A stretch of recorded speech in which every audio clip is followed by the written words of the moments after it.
Do you wanna know?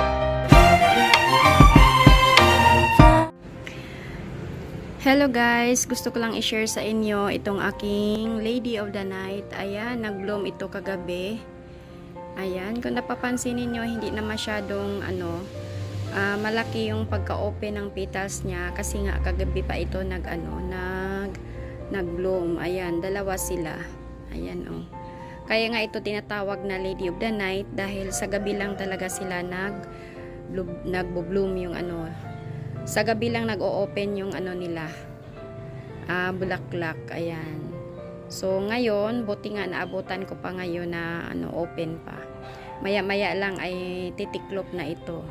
Ayan lang, nito guys, napakabango lalo na kagabi, ang bango talaga niya. Ayan oh, kanina napansin ko pa to, nung napansin ko ito na siya malaki-laki pa yung pagka-open ng bulaklak niya. Pero ngayon, ayan na, paunti-unti tumitiklop na yung niya, petals.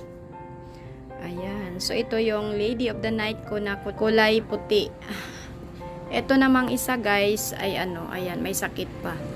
Ito yung Lady of the Night ko na kulay pink. Ayan. So, ayan yun. Kulay pink naman yan. Kaya lang, hindi pa siya hindi pa siya namumulaklak sa ngayon.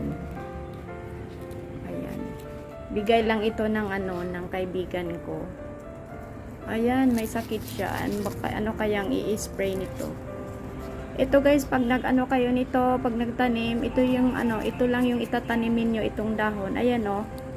Pati dahon niya nagkaroon na ng roots. So kung mo ito sa sa soil, itusok mo ito sa soil, mabubuhay na yan.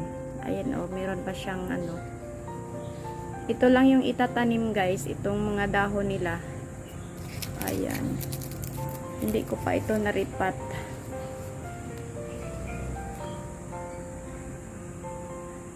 Ayan, ang napapansin ko, ang ang Lady of the Night na kulay pink ay hindi masyadong matulis yung dahon. Ayan oh.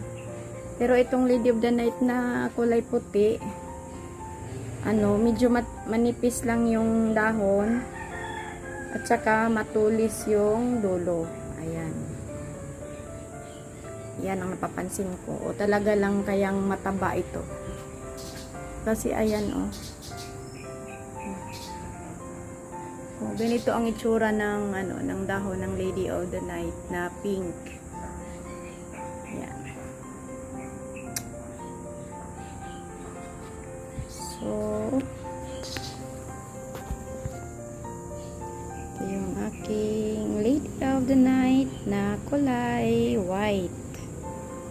Ayan o, nawala na yung hindi na siya masyadong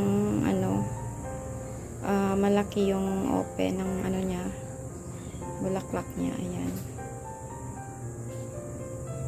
Ayan, patiklop na sila guys kasi kagabi pa ito nag-open.